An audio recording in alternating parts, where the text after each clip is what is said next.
Hola, bienvenidos a esta clase.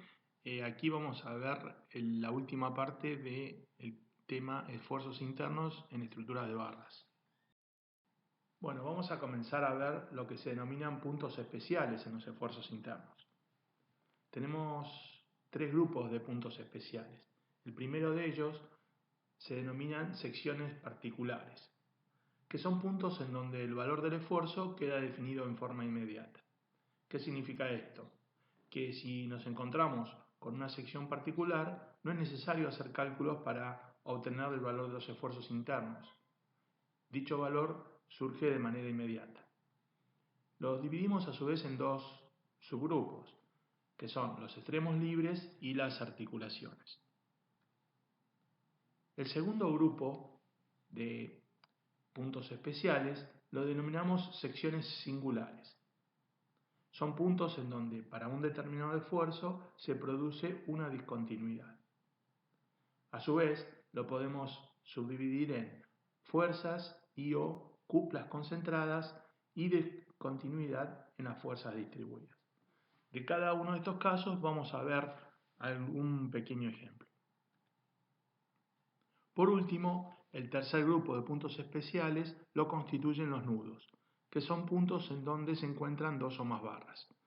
Cuando armamos un entramado plano, las barras se unen en puntos denominados nudos, y estos nudos constituyen puntos especiales.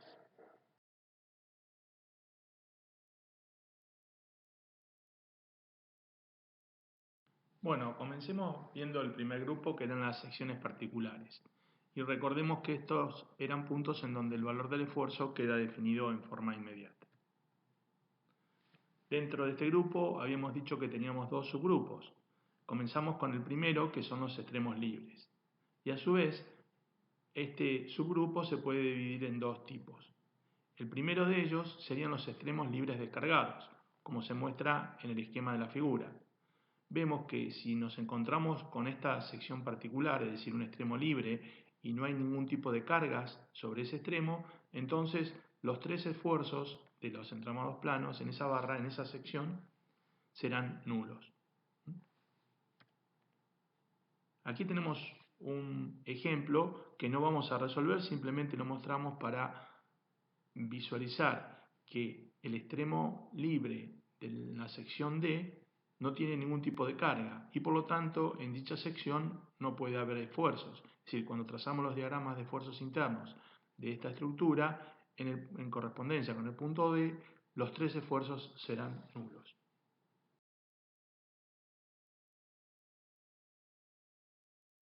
El próximo grupo que vamos a ver son los extremos libres cargados. Aquí tenemos un extremo libre con tres cargas arbitrarias en cuanto a su signo.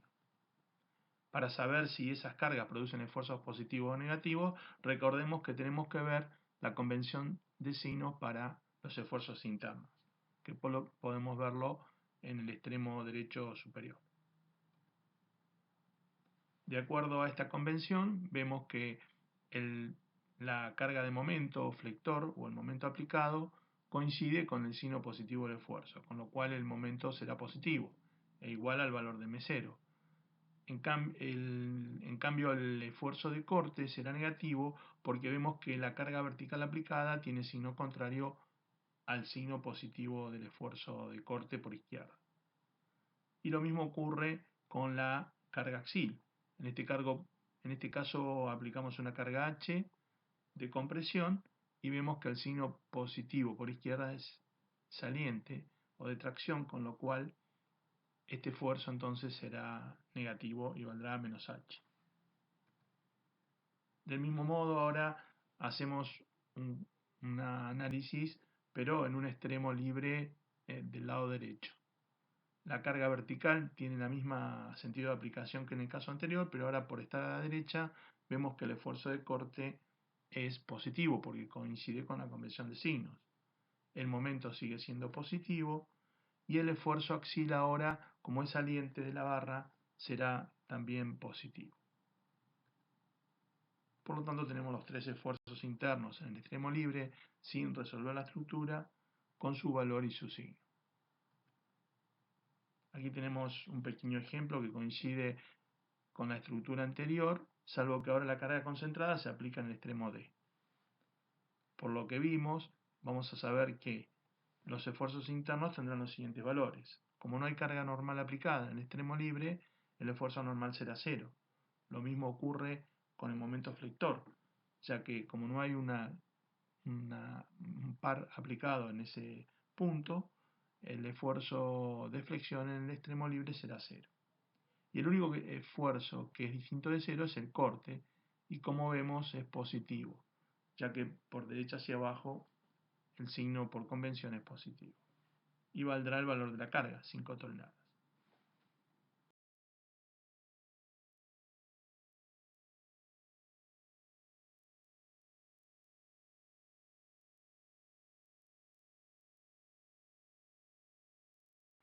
Bien, veamos ahora el caso de las articulaciones y comencemos con las articulaciones sin momento aplicado.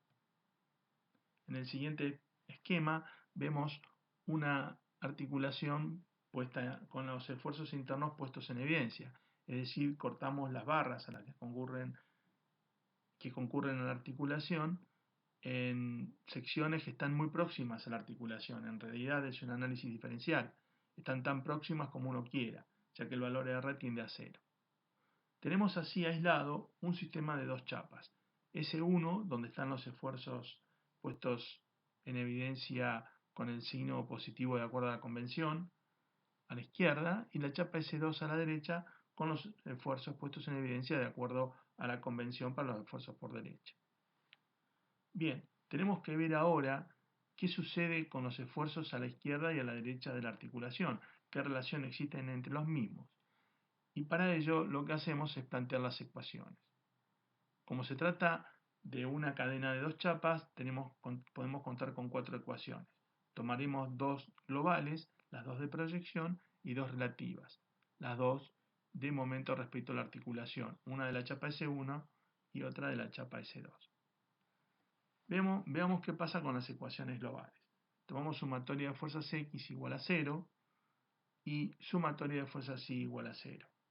Y surge en forma inmediata que el esfuerzo normal a izquierda y derecha es coincidente, y lo mismo ocurre con el esfuerzo de corte. Ahora analizamos las ecuaciones relativas, tomamos sumatoria de momento respecto a la articulación de la chapa S1 y sumatoria de momento respecto a la articulación de la chapa S2.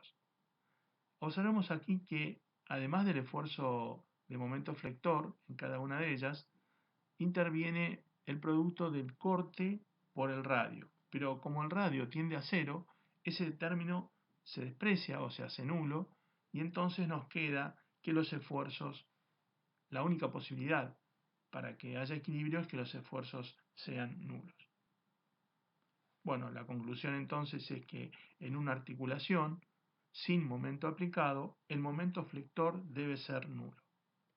Esta propiedad es importante tenerla en cuenta para controlar, por ejemplo, en el diagrama de momento flector, cuando ustedes lo construyen y luego lo verifican, que si el diagrama en correspondencia con la articulación tiene que ser nulo.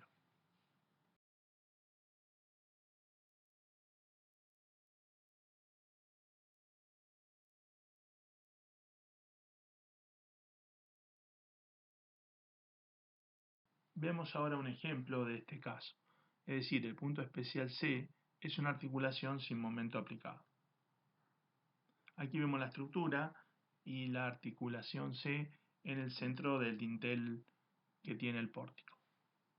Esta estructura ya la resolvimos en la presentación anterior, por lo tanto vamos a repetir simplemente el diagrama de momento flector que hemos obtenido y podemos apreciar entonces que en correspondencia con la articulación el esfuerzo de momento flector se hace 0.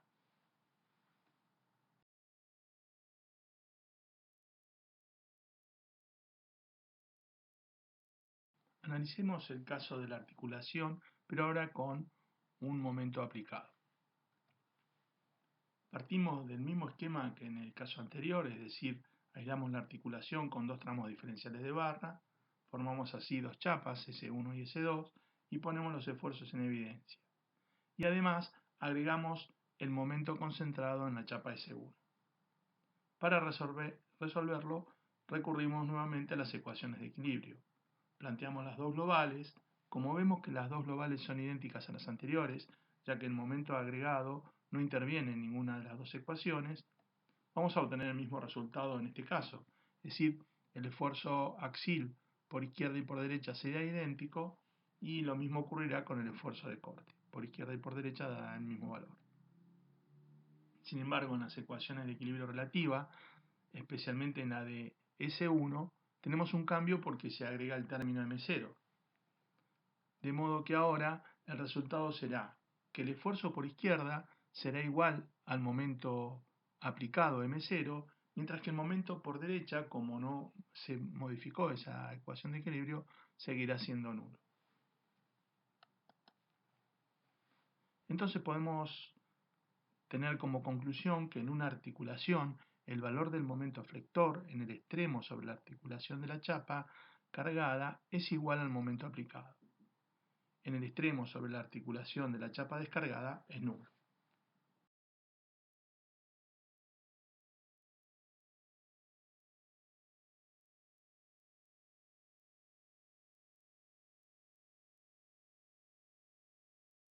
Ilustremos lo visto con un ejemplo. Es decir, vamos a ver el caso de una estructura donde hay un momento aplicado en una articulación. Tomamos la siguiente estructura de luz 2L y altura L y aplicamos sobre la chapa izquierda, conformadas por las barras AD y DC, un momento concentrado, mientras que en la chapa derecha la dejamos sin carga. Hacemos el diagrama de cuerpo libre, ponemos en evidencia las reacciones externas y además se identifica la chapa S1. Bien, al plantear las ecuaciones de equilibrio, dos de proyección, una de momento, esas tres globales, más la ecuación relativa de sumatoria de momento respecto de la articulación de la chapa S1, y resolverlas, obtenemos las reacciones externas.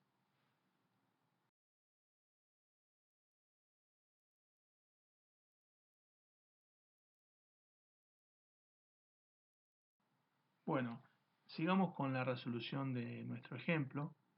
Aquí tenemos nuevamente el pórtico, ahora con los valores de las reacciones externas puestos en evidencia con su valor, luego de resolver las ecuaciones de equilibrio, y vemos también la carga activa, que es el momento M0 en el lado C de la chapa S1.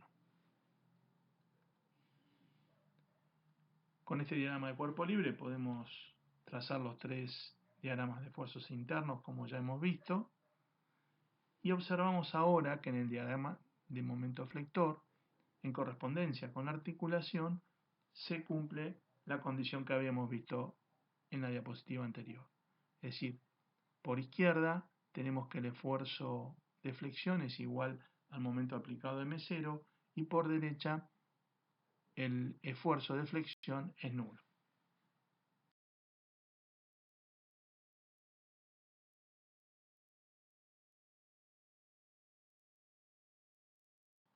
Veamos ahora el tercer caso, es decir, una articulación con dos momentos aplicados, uno en cada chapa. Y nuevamente analizamos un entorno pequeño de la articulación. El esquema es idéntico al anterior, se agrega ahora sobre la chapa S2 también un momento aplicado M0. Planteamos las ecuaciones globales, que no vuelven a cambiar nuevamente porque ninguno de los dos momentos entra en esas ecuaciones. Y nuevamente se cumple que el esfuerzo axil por izquierda y por derecha es el mismo, y también el corte por izquierda y por derecha es el mismo. Ahora, en las ecuaciones relativas, una sobre la chapa S1 y otra sobre la chapa S2, vemos que se agrega el momento M0 en las dos, y por lo tanto vamos a tener que el esfuerzo de flexión por izquierda será igual al momento M0 aplicado por izquierda, y el esfuerzo de flexión por derecha será igual al momento aplicado por derecha. Finalmente, como conclusión, podemos decir que los valores de los momentos en los extremos de las chapas que concurren a la articulación son respectivamente iguales a los momentos aplicados.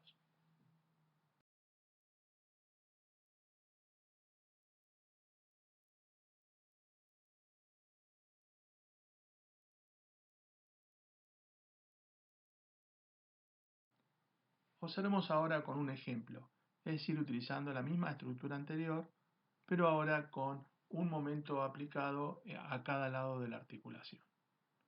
Aquí ya directamente vemos el diagrama de cuerpo libre, una vez calculadas las reacciones externas, y analicemos qué pasa con los esfuerzos internos viendo los diagramas correspondientes. En el caso del esfuerzo normal, observamos que a ambos lados de la articulación el valor de esfuerzo normal es el mismo, ya que el diagrama de esfuerzo normal del dintel es constante, con lo cual se cumple con las expresiones a las que habíamos llegado en el desarrollo de este caso. Si miramos en el diagrama de corte pasa exactamente lo mismo. Como en el dintel no tenemos corte, eso significa que a ambos lados de la articulación también el esfuerzo de corte es el mismo, que en este caso es nulo. Y en el diagrama de momento flector observamos también que el valor del esfuerzo de flexión a ambos lados de la articulación es igual al valor del momento aplicado a ambos lados de la articulación, es decir, M0.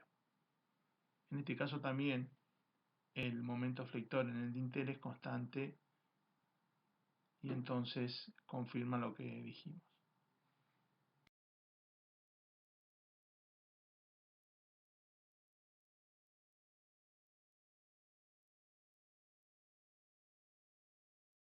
Veamos ahora el caso de aplicación de fuerzas y ocuplas concentradas en una sección arbitraria de una barra. Vamos a ver en particular el caso de cargas concentradas verticales y horizontales. En el caso de una carga concentrada vertical, lo que hacemos es aislar un tramo diferencial de la barra en donde está incluida la carga vertical aplicada.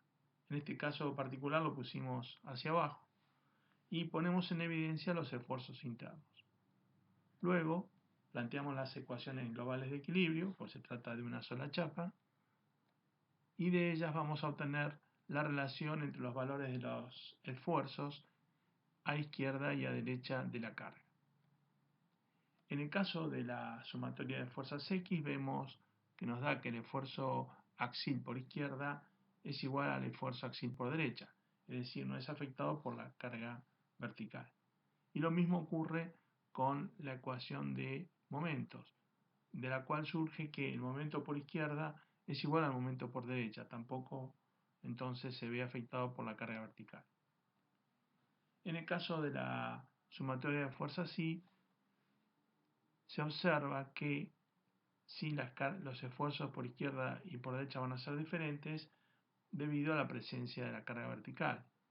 Y surge de la ecuación que la variación en el esfuerzo de corte entre ambas secciones, a la izquierda y a la derecha de la carga vertical, es igual al valor de la carga, que en este caso es negativa. La conclusión entonces, hay un salto en el diagrama de corte igual a la fuerza transversal aplicada, mientras que el momento flector y el esfuerzo axil mantienen su valor.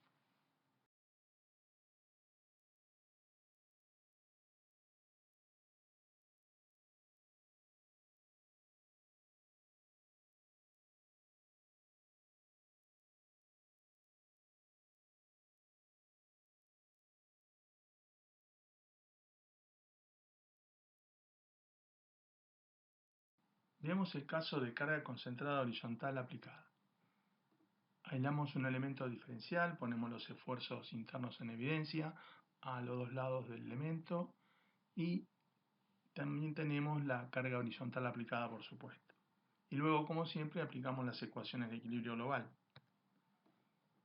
Para la ecuación de equilibrio en la dirección de la barra, que es donde aparece la carga H, obtenemos que la variación de esfuerzo normal al pasar de un lado al otro de la carga es igual a menos la carga aplicada. Y en el caso de la ecuación de equilibrio de momento, nos dice que el momento por izquierda es igual al momento interno por derecha. Es decir, que la carga H, obviamente, como es de suponer, no afecta al esfuerzo de flexión. Y lo mismo ocurre con el esfuerzo de corte. De la ecuación de equilibrio en la dirección perpendicular a la barra, surge que el corte por izquierda es igual al corte por derecha. La conclusión, en definitiva, es que hay un salto en el diagrama de esfuerzo normal igual al valor de la carga aplicada.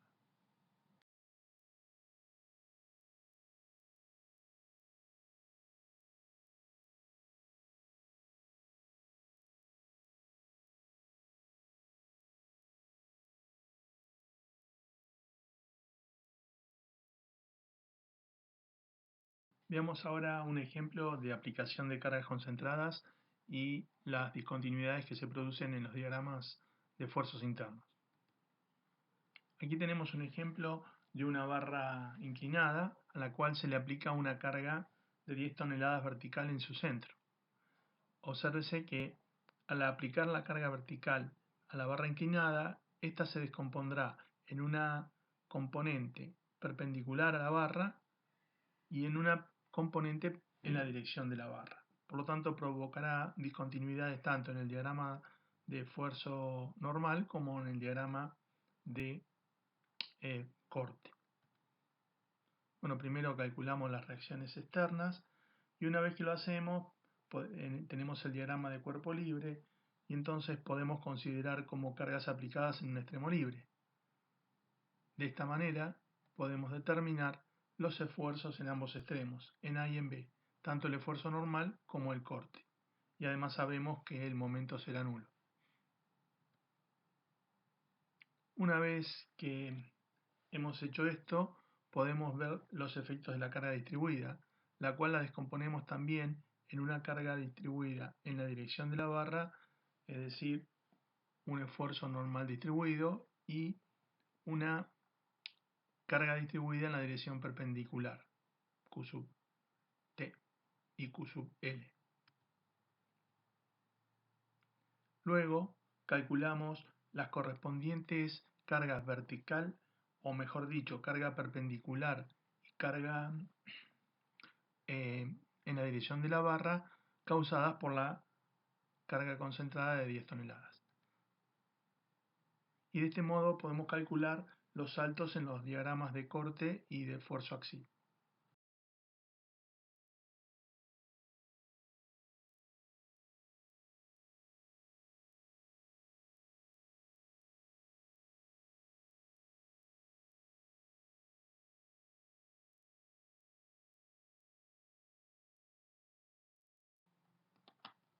Bien, en este diagrama podemos observar los saltos en los diagramas de esfuerzos que comentamos. Uno para el esfuerzo normal y el otro salto en la ordenada para el esfuerzo de corte. Recordando que delta Q es menos 8 toneladas y delta N es igual a 6 toneladas. Sin embargo, en el diagrama de momento flector, como el corte es la derivada del momento, este salto en el corte produce una discontinuidad dependiente en el diagrama de momento en correspondencia con el punto C, como se puede apreciar en la figura. Veamos ahora la consecuencia de la discontinuidad en las fuerzas distribuidas en los diagramas de esfuerzos internos. Tomemos este ejemplo. Aquí tenemos una viga simplemente apoyada. En la primera parte de la viga hay una carga distribuida rectangular, mientras que en la segunda parte hay una carga distribuida triangular. Y se produce en el centro una discontinuidad en el diagrama. ¿Cómo afecta esta discontinuidad en el corte? Bueno, para ello debemos recordar la relación entre la carga distribuida y el esfuerzo de corte. Y recordemos que la carga distribuida es igual a menos la derivada del esfuerzo de corte respecto a X. Con lo cual, esta discontinuidad en el diagrama de la carga distribuida producirá una discontinuidad en la pendiente del diagrama de corte en correspondencia con dicho punto. Pero esto también afecta a el diagrama de momento, ya que una discontinuidad en la pendiente en el diagrama de corte produce una discontinuidad en la curvatura del diagrama de momento, debido a que el corte es la derivada del momento flector. Por esta razón tenemos a la izquierda una parábola cuadrática y a la derecha una parábola cúbica.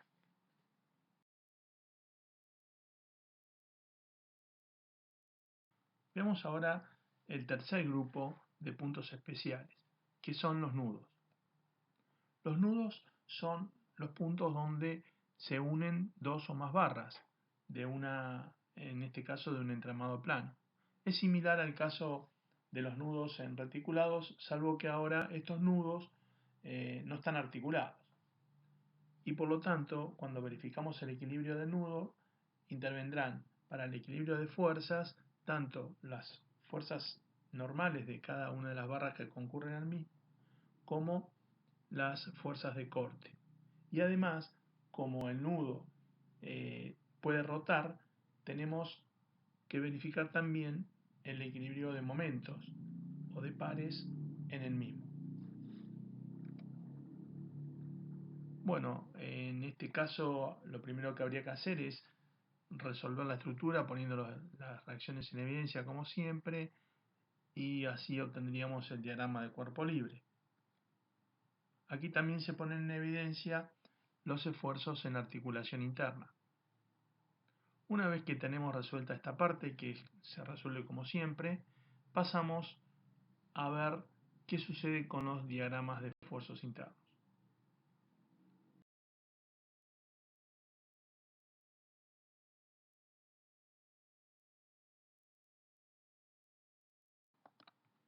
Ya tenemos entonces el diagrama de cuerpo libre de la estructura, y ahora lo que restaría hacer serían los diagramas de esfuerzos internos. Aquí simplemente los vamos a mostrar porque ya hemos hecho varios cálculos de diagramas de esfuerzos internos y siempre se procede de la misma forma. Tenemos así entonces los diagramas de esfuerzo normal, esfuerzo de corte y de momento flector.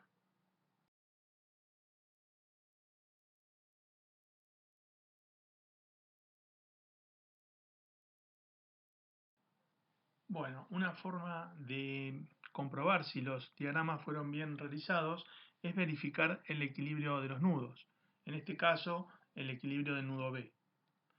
Esta tarea la hacemos en dos partes. En primer lugar, calculamos para cada una de las barras que concurren al nudo B los tres esfuerzos internos de la misma en correspondencia con el nudo. Y luego, aislando el nudo, aplicamos las ecuaciones de equilibrio, las cuales se deben cumplir si todos los cálculos fueron bien realizados.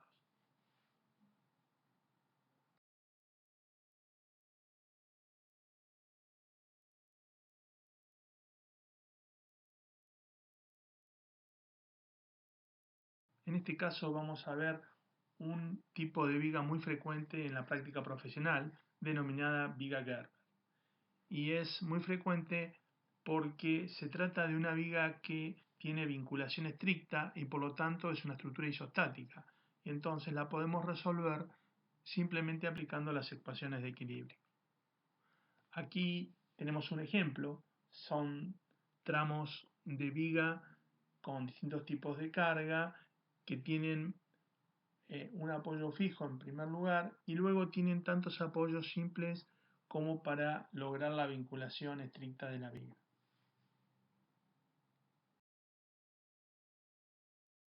Vamos a resolver rápidamente esta estructura. Tenemos en primer lugar que calcular las reacciones externas y lo hacemos mediante las ecuaciones de equilibrio. Y luego así tenemos el diagrama de cuerpo libre de la viga. Lo que podemos observar en las ecuaciones de equilibrio es que planteamos la ecuación de sumatoria de fuerzas en la dirección X y luego planteamos ecuaciones de momento relativo de las diferentes chapas que conforman la viga respecto a las diferentes articulaciones que las unen.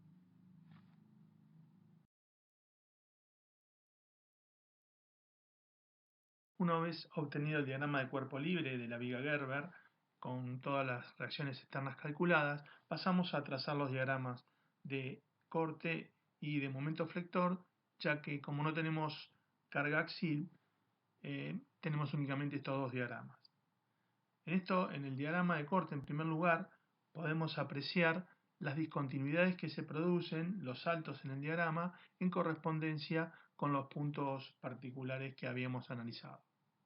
Y además el otro punto importante a analizar es que cada vez que el corte se anula, tenemos un valor extremo del diagrama de momento flector.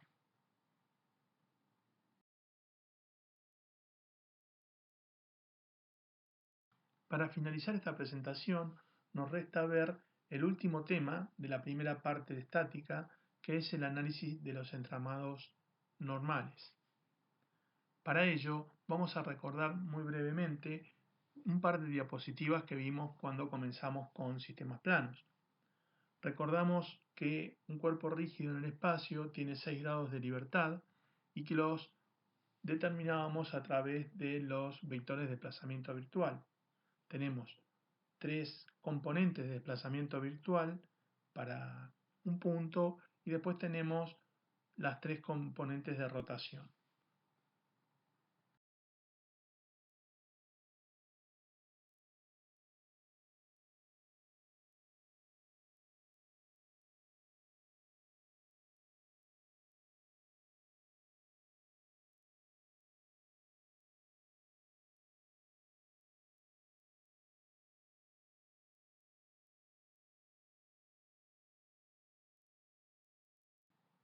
Estos componentes de desplazamiento virtual en conjunto formaban 6 componentes de desplazamiento que se podían reagrupar de una manera diferente, dando lugar así a dos sistemas estructurales.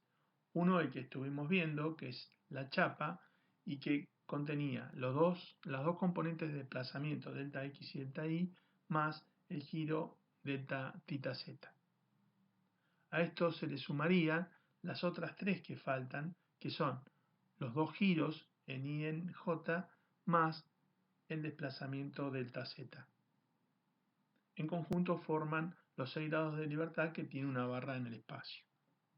Entonces ahora vamos a analizar, aunque sea de manera muy breve, cómo es el comportamiento del sistema normal, donde las posibilidades de movimiento están dadas por dos giros, uno en y otro en j, y un desplazamiento perpendicular al plano XY, que es el delta Z. En los esquemas que se muestran podemos apreciar esa descomposición, teniendo que el cuerpo rígido se puede analizar como la suma de un comportamiento plano más un comportamiento normal.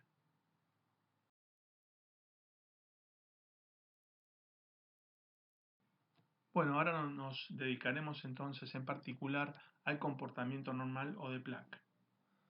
Recordamos que en el sistema normal tenemos 3 componentes de desplazamiento virtual formadas por dos giros, uno en la dirección del versor y otro en la dirección del versor j, y un desplazamiento delta z que está dado en la dirección k.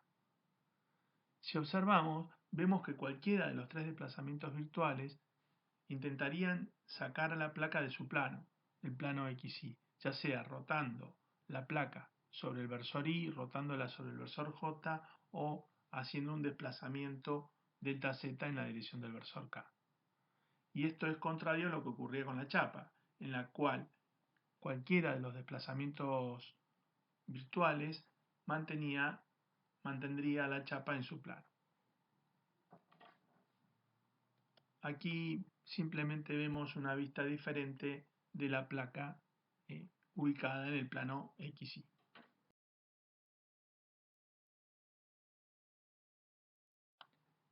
Bien, para poder realizar los diagramas de esfuerzos internos en una placa, debemos primero ver las relaciones diferenciales de una manera equivalente a como las vimos en el caso de estructuras planas. En este caso también aislamos un elemento diferencial y al principio puede costar un poco adaptarse a ver cómo son las ecuaciones de equilibrio en este momento, ya que ahora son las 3 que complementan a las de estructuras planas. Tenemos por un lado dos ecuaciones de equilibrio de momentos, una en la dirección perpendicular a la barra que corresponde a otro esfuerzo de flexión, en este caso sería MI, en el caso de la estructura plana teníamos el MZ. Una ecuación de equilibrio de proyecciones que corresponde al corte Q sub Z y que es en la dirección perpendicular al plano de la diapositiva, es decir, la fuerza saliente positiva a la izquierda se indica con un punto y la entrante con una cruz. Mientras que la segunda ecuación de momento aparece un esfuerzo interno denominado T y que se denomina momento torsor, que es diferente a los esfuerzos internos de flexión que habíamos visto hasta el momento. El momento torsor lo que hace es tiende a girar a la barra respecto de su propio eje. El momento torsor, para ejemplificarlo de manera simple, sería, por ejemplo, el esfuerzo que recibe un bulón cuando se lo trata de girar con una llave. Bien, fuera de esto, de que son direcciones diferentes en las que planteamos las ecuaciones de equilibrio, el procedimiento es idéntico al que vimos para sistemas planos. Simplemente se los describo aquí para que tengan el tema un poco más completo. Hacemos una ecuación de equilibrio o planteamos una ecuación de equilibrio por cada uno de los esfuerzos. Tenemos sumatoria de momentos X, que es donde aparece el momento torsor, y de allí podemos ver la relación diferencial entre la variación del momento torsor con respecto a X y lo que denominamos el momento torsor distribuido o aplicado en la barra, que es equivalente a una carga distribuida, pero en lugar de ser una carga distribuida es un momento torsor distribuido. Y de allí integrando podemos obtener la expresión que nos permite trazar el diagrama de momento torsor. Luego esta es la más simple para ver, es decir, la ecuación de sumatoria de fuerzas en la dirección Z, nos permite calcular la relación que existe entre el esfuerzo de corte Q sub Z o la derivada del esfuerzo de corte Q sub Z y la carga Q sub Z distribuida. Y por supuesto integrando obtenemos la expresión de Q sub Z en función de X. Finalmente, planteando la ecuación de momentos en la dirección Y y procediendo de manera enteramente análoga a lo que lo hicimos con sistemas planos, obtenemos la relación entre la derivada del momento flector MI y el esfuerzo de corte Q sub Z en este caso. Y por supuesto integrando obtenemos la expresión de MI en función de X.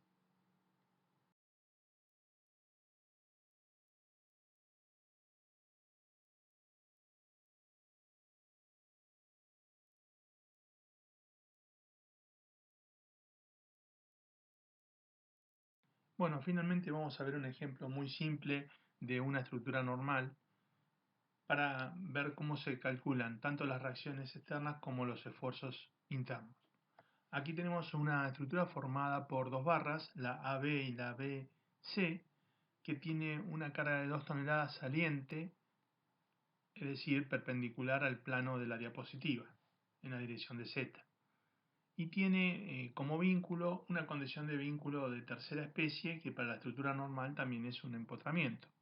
Pero a diferencia del empotramiento en la estructura plana, aquí lo que se restringe son los dos giros, uno en la dirección de la barra B y otro en la dirección perpendicular a la barra B, y además se restringe el desplazamiento en la dirección perpendicular al plano, es decir, en la dirección Z. Vemos aquí el diagrama de cuerpo libre con los esfuerzos como incógnitas puestos en evidencia y de acuerdo a la convención de signos mostrada.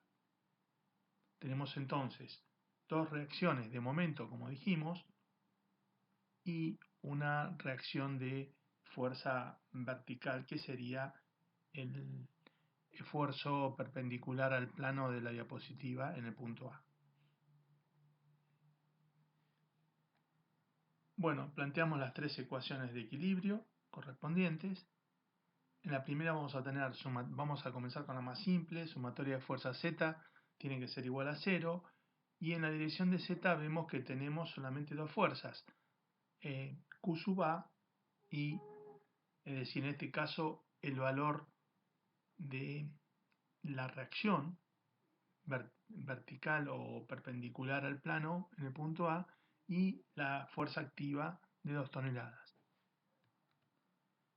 Luego tenemos una de sumatoria de momentos en la dirección en el punto A respecto al punto A y en la dirección que sería perpendicular a la barra B, es decir, en la dirección del eje Y.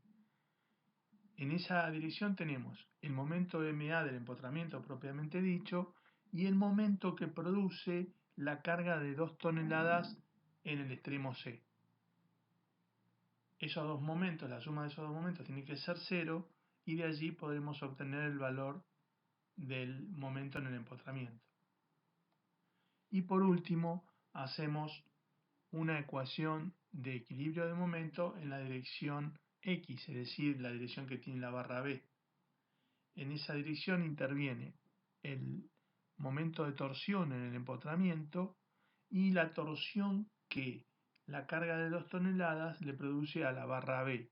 Podemos imaginar como que si yo intento subir el punto C, la barra B va a intentar girar sobre su propio eje y el empotramiento se lo va a impedir, es decir, va a estar sometido a un esfuerzo de torsión. Bueno, resolviendo esas tres ecuaciones, obtenemos las tres reacciones en el empotramiento.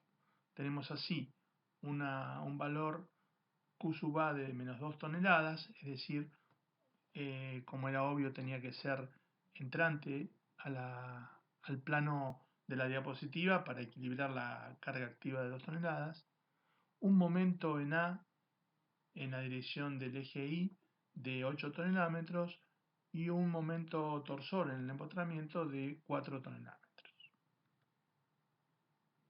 Lo que hacemos como siempre es poner estos resultados y tenemos así el diagrama de cuerpo libre que nos va a permitir trazar los diagramas de esfuerzos internos.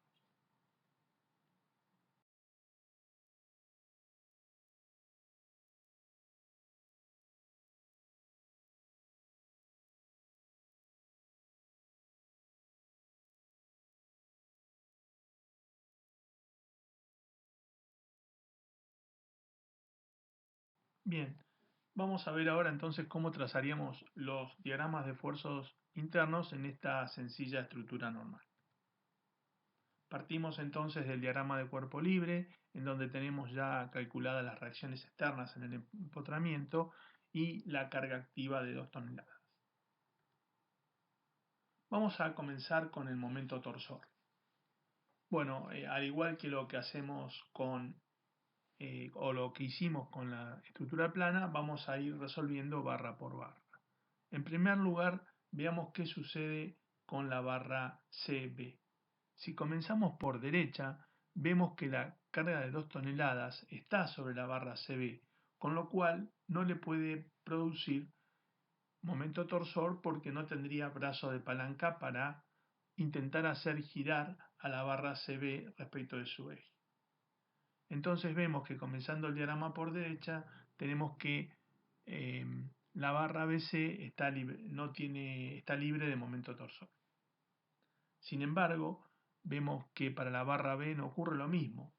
Si hacemos la resultante de momentos respecto de la barra AB, las únicas fuerzas o cargas que producen momento respecto de la barra B son la reacción de 4 tonelómetros en el empotramiento, que como vemos es entrante y entonces de acuerdo a la convención de signo es negativa por izquierda, y por derecha vemos que tenemos el mismo valor, que son el producto de las 2 toneladas por el brazo de palanca de la barra CB, que son 2 metros, es decir, también de 4 tonelómetros, y también produce un momento entrante a la barra.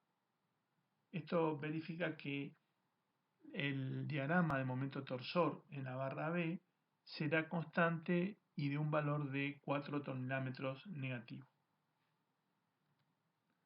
Pasamos a ver ahora el esfuerzo de corte. También podemos empezar por izquierda o por derecha. Comencemos por izquierda, en este caso tenemos la barra B, la única fuerza o reacción que produce esfuerzo de corte Q sub Z en el punto A y en realidad en toda la barra B es la reacción vertical en el empotramiento, es decir, la reacción perpendicular al plano de la placa, y que es entrante a la diapositiva, es decir, por convención de signos es negativa. Como a lo largo de la barra B no existe ninguna otra carga, ese valor de corte negativo de 2 toneladas se mantiene constante hasta llegar al punto B. Y lo que vemos es que en la barra BC tampoco se agregan nuevas cargas y por lo tanto ese valor de corte se va a mantener también en la barra BC. Va a ser también entonces negativo y constante de 2 toneladas. Si empezamos por la derecha, de acuerdo a la fibra de referencia, vemos que por convención de signos, la carga de 2 toneladas es saliente de la diapositiva, lo cual significa que es un valor de corte negativo. Y comprobamos así el signo del diagrama que hemos trazado. Finalmente vamos a trazar el diagrama de momentos de las dos barras, de momento flector.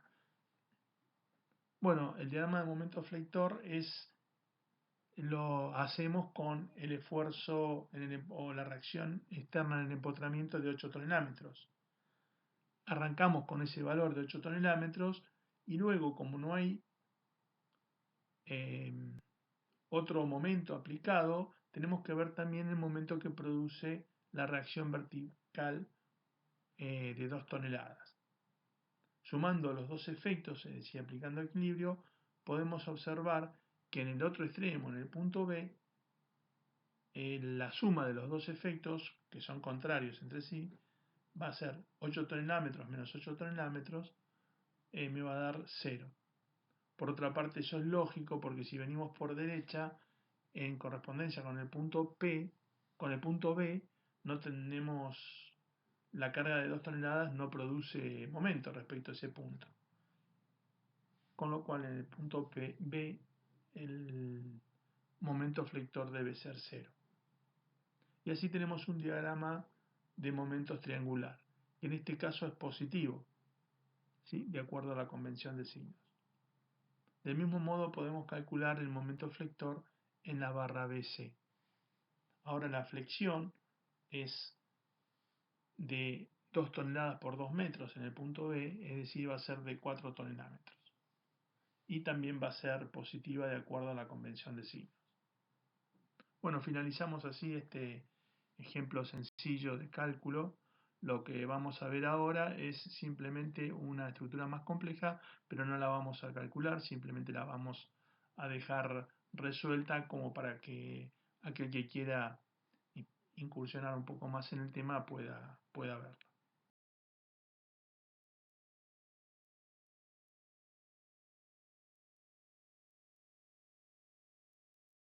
Bien, como les decía, les dejo aquí un ejemplo resuelto de una estructura normal un poquito más complicada que la anterior, en donde hay aplicada una carga distribuida y una carga concentrada de 4 toneladas. Los apoyos que se observan son apoyos simples y no están alineados, con lo cual esta estructura normal es isostática. Cada uno de esos apoyos corresponde a una condición de vínculo de primera especie. Aquí vemos la misma estructura pero en planta. Y bueno, finalmente vemos los diagramas de esfuerzos internos en el entramado normal, el de momento torsor, el de corte Q sub Z y el de momento flector MI. Y una cosita más, para verificar que los diagramas están bien hechos, también podemos hacer equilibrio en los nudos. Aquí vamos a tener para cada nudo dos ecuaciones de equilibrio de momento y una de equilibrio de proyección.